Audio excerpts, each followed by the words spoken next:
Welcome to another In Wheel Time podcast. This is the award-winning In Wheel Time Car Talk Show. Just ahead, NHRA Top Fuel pilot, team owner, and four-time world champion, Antron Brown. All right. Also, I'll give you my thoughts on driving the 2024 Chevy Equinox EV. Jeff has the Motor Minute, and that's all coming up on this segment of the In Wheel Time Car Talk Show. A 2-hour extravaganza. What? 2-hour extravaganza. Okay. Well, last I looked, Okay. I guess it's a little less than 2 hours now because I don't know. we ate up about 41 seconds. Mr. Okay. Mars, how are you this morning? What are you doing down I there? am doing wonderful. Well, we'll be the judge of that. Well, that's what I read on the bathroom wall at Bucky's coming in this morning. Oh, there's no writing on the walls in Bucky. Do you have Antron yet? It's coming in now. How about that? No, he sure- just literally. Timing. He just literally popped in. He just literally. Okay. Well, I just wanted to make sure because, Mars was over there picking something. Yep. A scab, or I don't know what it was. But anyway. Ladies and gentlemen, the reigning world champion, NHRA Top Fuel, man about town. Here he is, Antron Brown. Antron. Wait, Antron's. Hey, brother, it's good to see you. He's muted. Hold on. He's got. Oh, he's got to unmute. Did you unmute your He's computer? getting there. He's There getting he there. is. I got you now. Yeah. Are we in the kitchen or are you in the clubhouse? Whoops. There you go. I Oh, he's can't- muted again. You're muted again. So you tell me when you're ready to go. He's got it under control. It's yeah. Here we go. He could drive a Top Fuel dragster, but that computer thing, that's 10,000 another world. horsepower, but that computer. Morning, sir. Good morning. Good morning. How y'all doing, fellas? Well, we're doing fine. Did we wake you up? Did we get you out of bed too early? Well, I could use probably about 3 more hours. No, I'm just still playing with you. Know. I'm always up and ready. It's all good. Just been a little under the weather Oh boy. over the holiday, brother. After the PRI show, I got hit pretty hard with sinus infection. So recovering from that, but doing good. Doing good. How's everybody else doing? Well, we're doing just fine down here. I have to ask you, are your arms a little tired? Why's that? For carrying that big trophy that you just Yeah. won at the end of the 2024 season. Yeah, brother. I want to know what's that like? You cross the finish line at 330 miles an hour, and then you go, I did it, I won it. Now here comes all the excitement, all the cameras, all the people around you. They give you the big trophy. What's that feeling like? It was one of those deals this year where totally unexpected. I think it was unexpected for everyone. Like nobody was like, all right, this is mine. They know they had to earn it. And when you looked at it, it was 6 different teams that had a chance to win this championship. And man, when it came down to that final day, we had Justin Ashley first round. So we're like, all right. And we're able to get it done and get past him. And our team looked at each other and go, man, well, next round you got Sean Langdon. Right? So you go, whoever wins this round takes the points lead. Then you get through that round, and I'm talking about we both shook the tires. We just shook them later down the racetrack. He spun them. We shook. And Did you have to pedal it? oh yeah, I pedaled it like 5 times, and then my crew chief Wow. and then finally shut me off because he was dead in the water, so he didn't want to see me blow the car up. So I'm looking. All right, we're here in the semifinals. Got Brittany Force. If we win this, we win the championship. But Doug Collette is still in. If we lose that round, Doug goes to the final round. He wins the race. He's the champion again. So you're like, so all of us, man, we just kept our head down. And the only thing I could say is that our team was really poised. Brian, Mark, Brad, Oliver, Matco, Lucas Oil Boys, Toyota Boys, we got in that zone where we've been here before, and we just got to do what we do. We can't let the feelings and our emotion get the best of us. We just got to take it one round at a time. If it's meant to be, it's going to be. It's always written, as Brian says, and we just kept that faith. And, man, we got through that round, and we were just trying to race smart. And it went our way. We didn't want to overstep our bounds, try to run we tried to run a 65, 66 second round, and it didn't work out for us. So we got to that semi-final round, and we just need to go down track and do what it takes. And I think we ran a 69 or 68, and Duck ran a 68, and we both just did what it took to win that round to get to the final. And once we got to that final, brother, we was popping. We were like celebrating, but we're like, we still got one round left. Let's just go out and win this last final of the year to try to make it happen. And for us, that's the way it all fell out. It was one of those storybooks that we were glad that we lived it, but while we're going through it, we were all messed up through the whole time. We were like on our toes, dancing all around, going crazy, and it was definitely stressful, but it was definitely worthwhile, and that's what makes our sport what it is today, for sure. Well, man, you have come such a long way since you bought the Don Schumacher team and did this on your own. And, that has got to give you a huge sense of accomplishment and thankfulness and all of the emotions that go along with that. Because let's face it, I mean, that's not an easy task for anybody. And even though you had success working for Schumacher, and prior to that, in Pro Stock Motorcycle, you're a successful guy. But I can't think of any other racer racing a car that you race all the time, accomplishing what you've done since you've taken that team over, because it wasn't an easy jump for you. I mean, it wasn't success right out of the box. No, it wasn't. And but the one thing I learned a long time ago before I started this is that I had the idea to do this years ago. Like, this has been a dream of mine I was on a Pro Stock bike team a long time ago. But what I learned over all the years is that it was never just me by myself. You have to do it with the right people. That's what made DSR so successful. But getting everybody to come together, I was doing it for us. Is putting us in a situation where we control our own destiny, and that's all the people that are at ABM.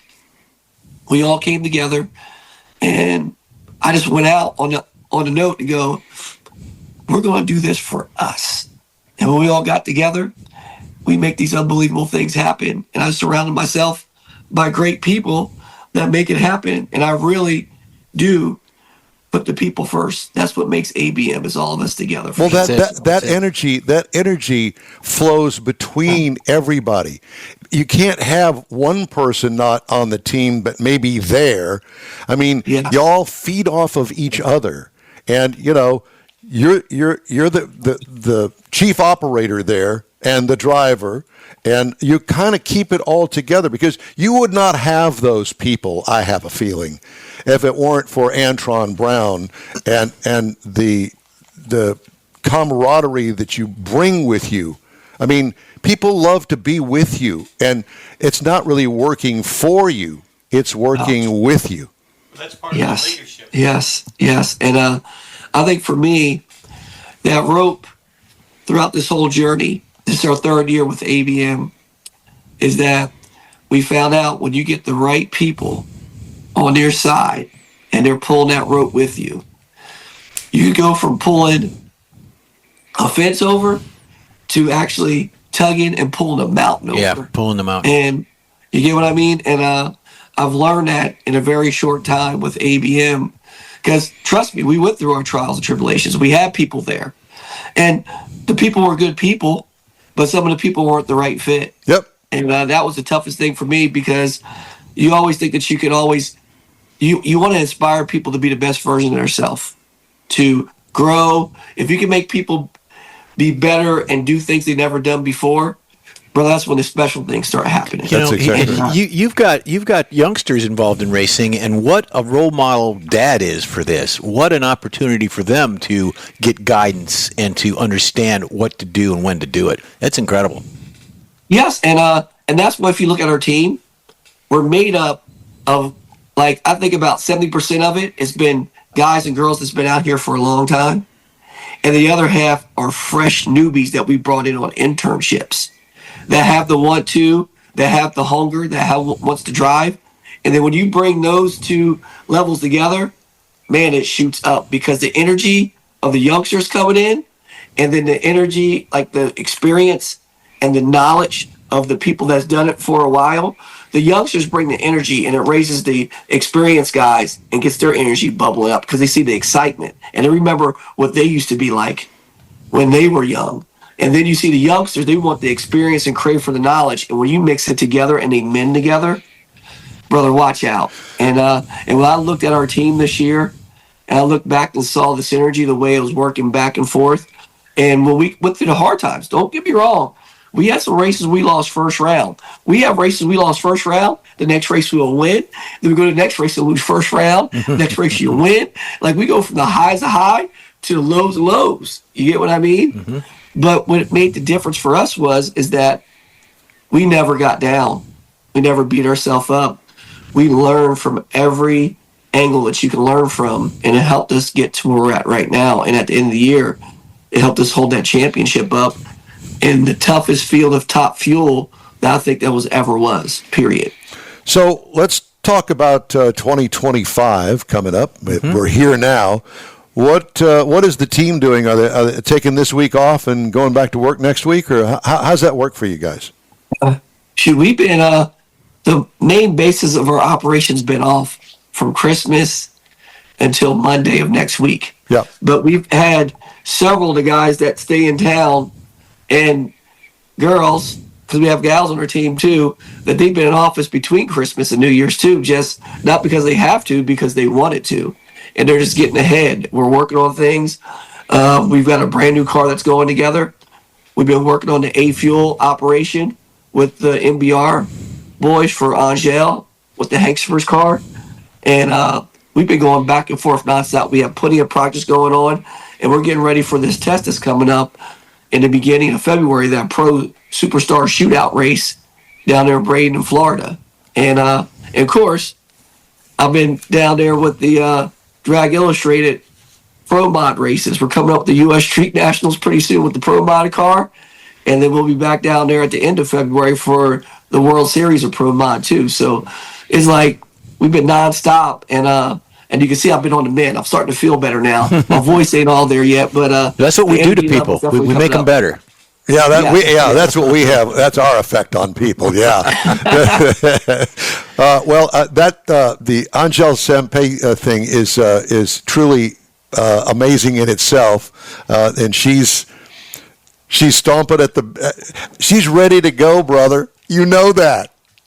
Oh, and she's a firecracker, brother. She's got a lot of energy, a lot of juice, but she brings a lot of excitement to the sport, and she has a huge fan following. The coolest part, when we used to race against each other in pro stock bike, I'm just going to put it out there because I want to state it, because if you go on my website, it's going to get out there sooner or later. She has a stat that she's telling people that we've been 11 final rounds on pro stock motorcycle, and she beat me 9 times. so I got that. And I didn't understand why she was calling me. It was like a couple days after Christmas. She goes, "Hey, I got something I got to tell you about." I'm like, "What? Like, what?" She goes, "I saw your website. You have a stat." I'm like, "Really?" And she told me that stat. I said, "Oh." I looked out, closed my eyes. I said, "Lord, let's get her in a top fuel car so I can even that up."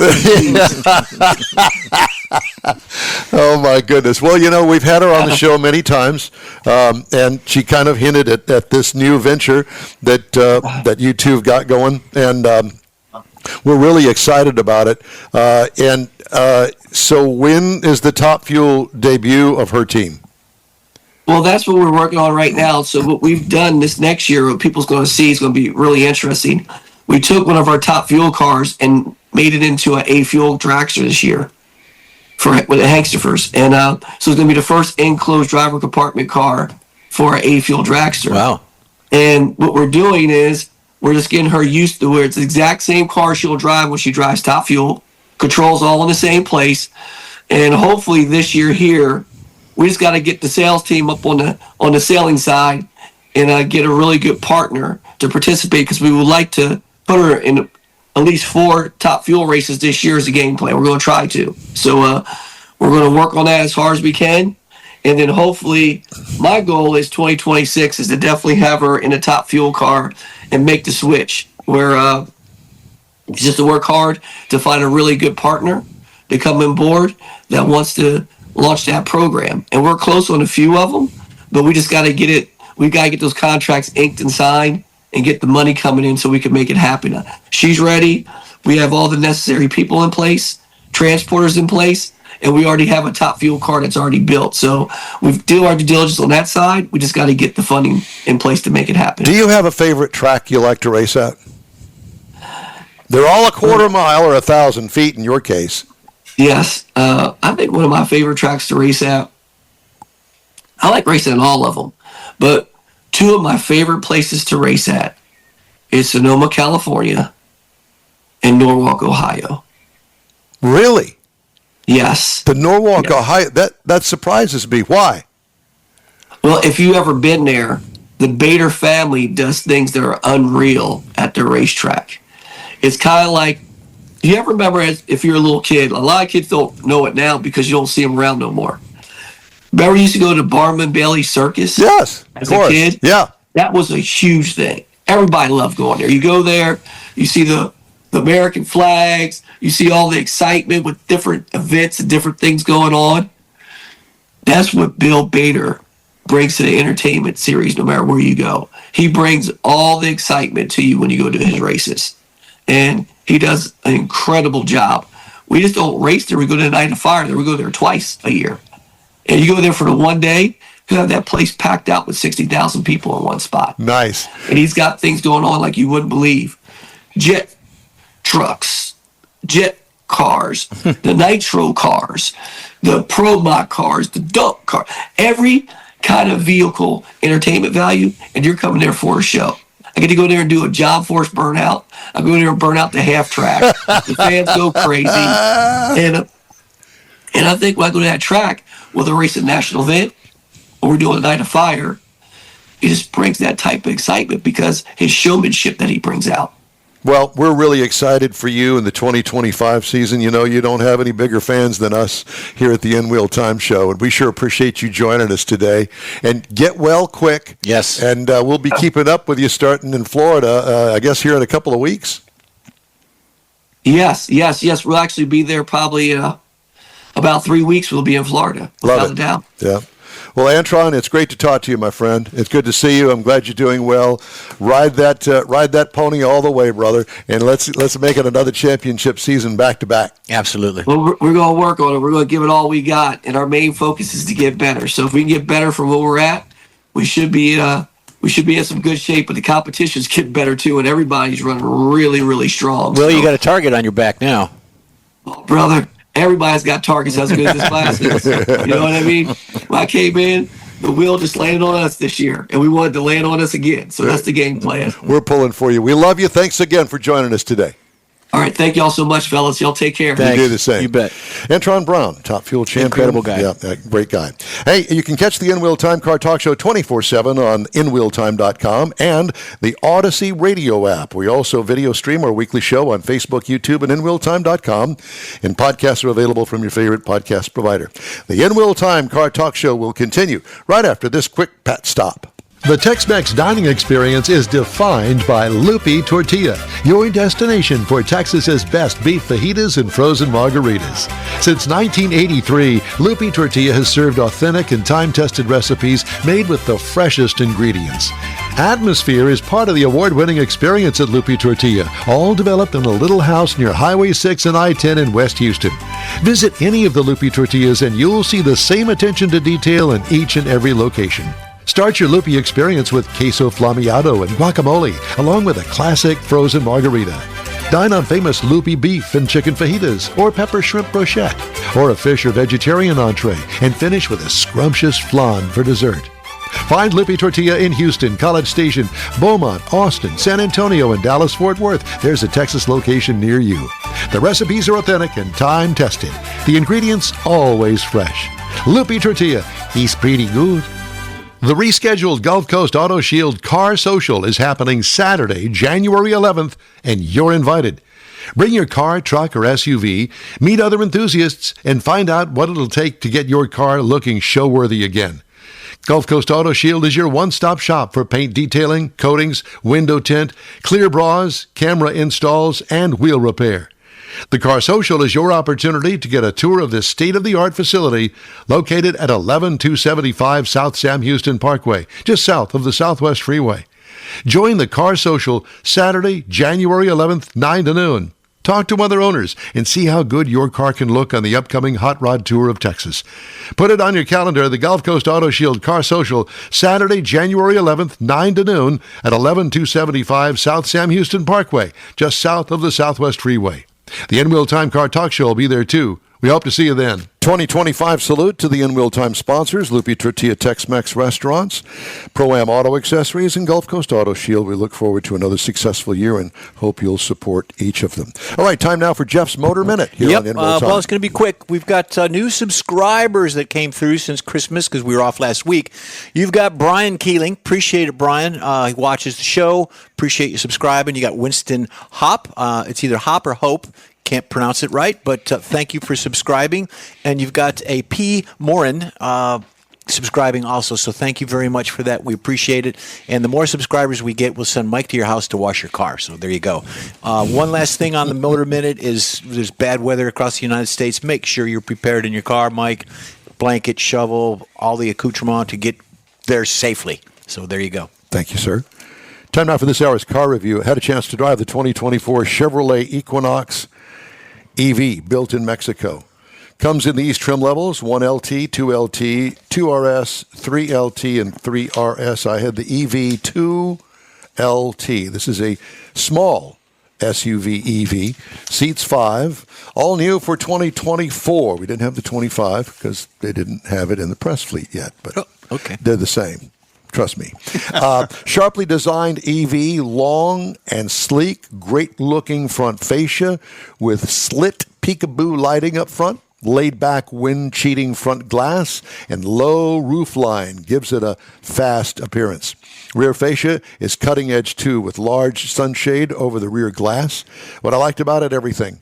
Designed in America all the way. Congrats to GM and Chevrolet. Interior highlights, materials and seat design is attractive, but really doesn't stand out. But, you know, considering the price, I'm sure that somewhere down the line they're going to have another high-end one with leather interior. Not just yet, though. Cup holders, phone charger, and HVAC controls all in the right places. Infotainment screen is the latest from GM. The layout on the dash holds instrumentation below the dash pad. It really is a nice layered look on that dash. Cargo room, average for this size SUV. What I liked about it, the dash design makes use of those controls, makes it really easy to use. No Apple CarPlay question mark. Why? Yeah. Because they're trying to go and steal all of that and make it a complete GM connection. Engine, front-wheel drive electric motor. If you want dual motors, you go to the all-wheel drive. 213 horsepower in this, 236 pound-feet of torque. This is not a rocket ship. This isn't one of those plaid Teslas. It's not that, but it is certainly plenty of power for this particular vehicle. Of course, direct drive transmission, 1,500-pound tow rating. In the city, you're going to get 117 miles on a charge, 99 on the highway, up to 319 miles is what it's rated for the single charge. I got 3.4 miles per kilowatt hour. You do the math. No. I went 347.6 miles. Trying to make it out to Jack Nerad's work, but I couldn't. I didn't quite make it. What I liked about it, I liked about the range. What could use improvement? Again, more power, but that leads to more cost, and we're going to get to that right now, as a matter of fact. What I liked about ride and handling, it's heavy, like a typical battery electric powered EV, but it is a dream to drive. What could use improvement? I'm not sure. Here's where the fun comes in. The base trim price on this really nice SUV EV that has a decent range, $41,900. Price is tested $45,995. Base model price, $41,900. Super Cruise is a $2,700 option. Do you really want it? Do you really need it? No. Competitors to the vehicle in base price and size: Hyundai Ioniq 5, 41.8. Ford Mustang Mach-E, 39,995. And I threw a Tesla in here just so you can get some comparison.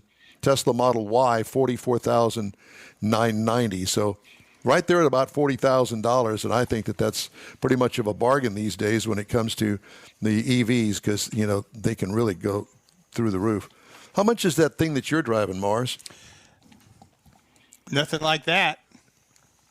Mars got delivery of a Hummer. Oh no! Now that's in the driveway. That's not the car. Okay, I'm but reviewing. how much is the? I haven't even opened the door on that thing yet. Oh, boy. It got there late last night because it took a while to get it. I'm thinking, yes, 250 miles down the yeah, highway. a couple of charge stops. Two. 2 charge stops to get it from Dallas to Neederville. Wow.